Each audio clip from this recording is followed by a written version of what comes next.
Somewhere in the records of a London bank, there is an entry dated the 20th of September 1948.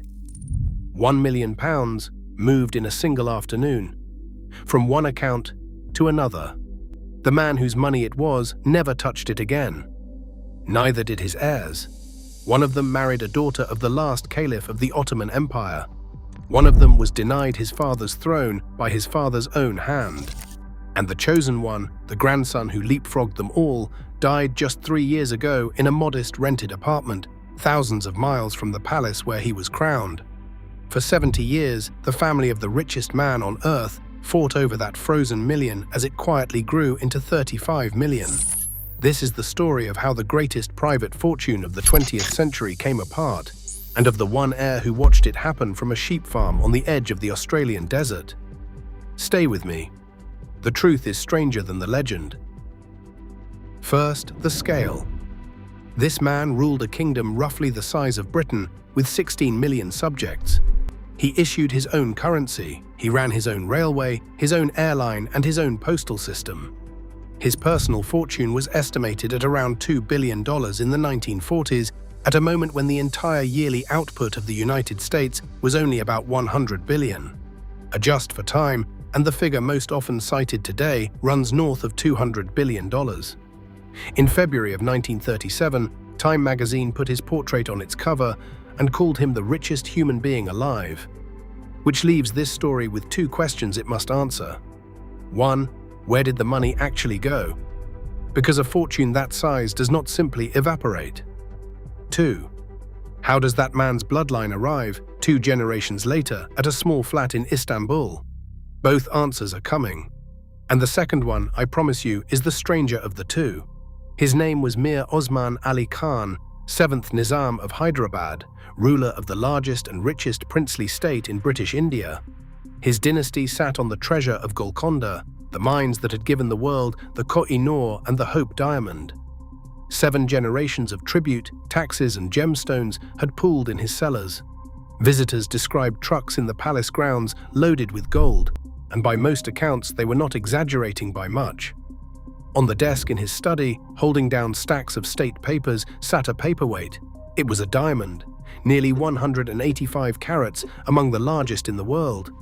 The story goes that he found it in the toe of his dead father's slipper, wrapped up like a forgotten trinket, and simply put it to work. Hold on to that paperweight. It returns at the very end of this story in a place no one in that palace could have imagined. Because here is the paradox of the richest man on earth. He lived like a clerk. The legends are endless. That he wore the same rumpled fez for decades, that he haggled over cheap blankets, that he finished the cigarettes his guests left behind. Some of it is surely folklore, but the portrait underneath is consistent. He hoarded, he did not spend, and he trusted almost no one. What he did do was father children. 7 wives and reportedly more than 40 consorts besides. The count most often cited, the one his own family uses, is 34 children. 16 sons, 18 daughters, 34 heirs to the largest fortune on the planet. Keep that number in mind, because by the end of this story, you will struggle to name a single one of them who died wealthy. But here is the first twist. If you came expecting a parable about spoiled princes gambling away their inheritance, that is not what destroyed this fortune. Or at least, it is not what struck first. What struck first was history itself. In August of 1947, British India split into 2 new nations, and more than 500 princely states were told to choose a side. The Nizam refused. He dreamed of Hyderabad as an independent country, his own dominion, 16 million people, sitting in the heart of the new India. New Delhi waited a year. Then it stopped waiting. In September of 1948, the Indian army crossed the border in an invasion politely filed as a police action. It lasted 5 days. The Nizam's forces collapsed, and the richest ruler on earth announced his surrender over the radio. In the chaos that followed, communal massacres swept the countryside. A suppressed government report later put the dead in the tens of thousands. Hyderabad, the country, ceased to exist. Hyderabad, the fortune, was now trapped inside the nation that had swallowed it. And in those same panicked days came the wire transfer from the beginning of our story. On the 20th of September, 3 days after the surrender, the Nizam's own finance minister moved just over £1 million from the state's London account into the personal account of Pakistan's High Commissioner. For safekeeping, he said. The Nizam insisted he had never authorized it. He demanded the money back within weeks. Pakistan refused.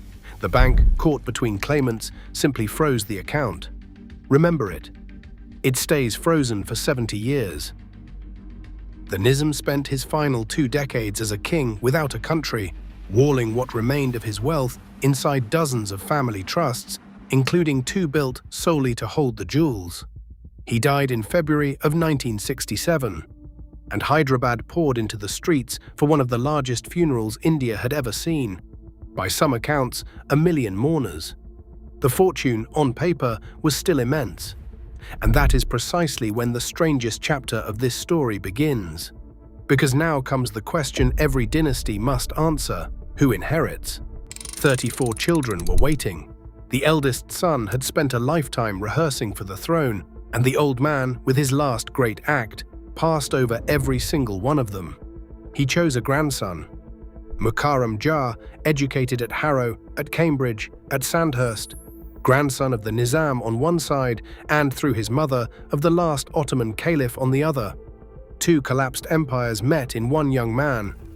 In 1967, he was enthroned as the 8th Nizam, heir to what the newspapers still called the greatest fortune in Asia. By his own later account, he never wanted any of it. Within 4 years, India abolished princely titles and privy purses altogether. The throne he had inherited was now, legally, nothing. So the 8th Nizam did something no one predicted. He walked away. In the early 1970s, he bought a sheep station on the remote west coast of Australia, 350,000 acres of red dust, and moved there more or less permanently.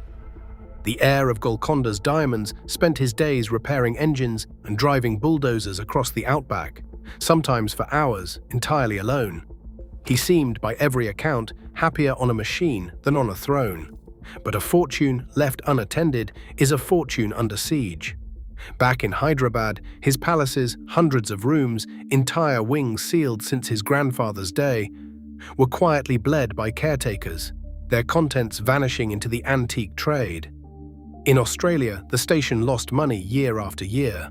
Managers came and went. Lawsuits multiplied. 5 marriages ended in expensive settlements. Jewels were shipped to Geneva and sold off piecemeal, reportedly for fractions of their worth.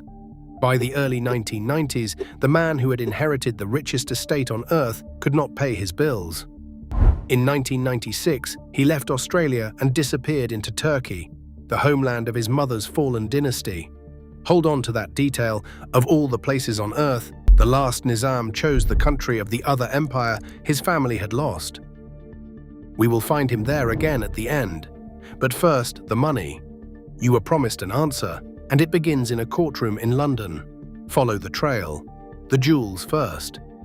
After a legal war that dragged on for more than 2 decades, the government of India bought the contents of the family's jewel trusts in 1995.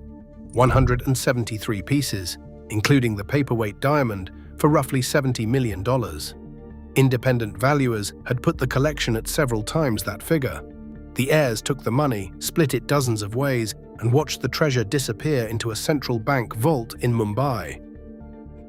Now the frozen million. For decades it sat in London gathering interest, because the courts could not touch it. In the late 1950s, Britain's highest court ruled that Pakistan's claim gave it sovereign immunity, and the case simply stopped. The million grew silently, through the 60s, the 80s, the millennium, until it was worth some £35 million. Then, in 2013, Pakistan made a remarkable mistake. It sued. By suing to claim the money, Pakistan surrendered the very immunity that had protected its position for 60 years. The case flew open, and it produced one of the strangest alliances in modern legal history: the government of India and the princes of Hyderabad, the invader and the dispossessed, standing on the same side of a London courtroom. In October of 2019, the judge ruled that Pakistan's claims failed entirely. The money belonged to the Nizam's successors, the 2 grandsons, and India. The final split was settled behind closed doors. India reportedly took home the equivalent of roughly $40 million. The rest, by most reports, went to the two elderly princes. And then came the echo of that old, impossible number, 34 children, as more than 120 descendants came forward demanding their share of a fund most had only ever heard about. That is where the money went. Not spent, dissolved. Into settlements, vaults, and lawyers' fees, across 3 nations and 7 decades. Which leaves the second question, the human one. What became of the 34? Most lived and died on allowances from their fathers' trusts, comfortable at first, thinner every decade as the stipends were divided among widening branches of the family tree. The palaces went first, then the cars, then the land. Today the clan runs to roughly 400 people, and journalists who go looking find some of them in genuinely modest corners of Hyderabad's old city, living reportedly on pensions smaller than a tourist's hotel bill. And the chosen one? For his last quarter-century, the 8th Nizam lived quietly in Turkey. By most accounts in a modest 2-bedroom apartment, first on the Mediterranean coast, later in Istanbul. His neighbors knew him as a courteous old gentleman. Most had no idea that the man down the hall was the grandson of the last Ottoman caliph, and the heir of the man once called the richest on earth, reduced at the end to 2 rented rooms in his grandfather's fallen capital. He died there in January of 2023 at the age of 89. And then something unexpected happened. India, the nation that had invaded his kingdom and abolished his title, flew his body home on a chartered flight and buried him with full state honors, as thousands filed past the coffin. Hyderabad, it turned out, had never entirely stopped being his. His son, a former Hollywood cameraman, quietly assumed a title that no longer legally exists. There was one small restoration. His first wife, a Turkish princess he had divorced decades earlier, returned in his old age to salvage what was left, repairing the crumbling palaces, cataloguing what the caretakers had not carried away, turning the grandest of them into a luxury hotel where tourists now sleep beneath the dynasty's chandeliers. The family could no longer afford its own history, so it rented it out. And the Paperweight? It sits today in the dark, in a reserve bank vault in Mumbai, nearly 185 carats, sealed behind steel, brought out for public display only a handful of times in a generation. The man who owned it used it to hold down his letters. The republic that bought it can barely bring itself to look at it. Between those two facts lies this entire story. Perhaps that is the lesson the last heirs of Hyderabad left us. A fortune that size is never really owned. It is only held briefly, nervously, until history asks for it back. So here is my question for you. Who truly lost this fortune? The family that let it slip through their fingers, or the governments that took it from them? Pick a side, defend it in the comments, and if this story stayed with you, the next one is already waiting.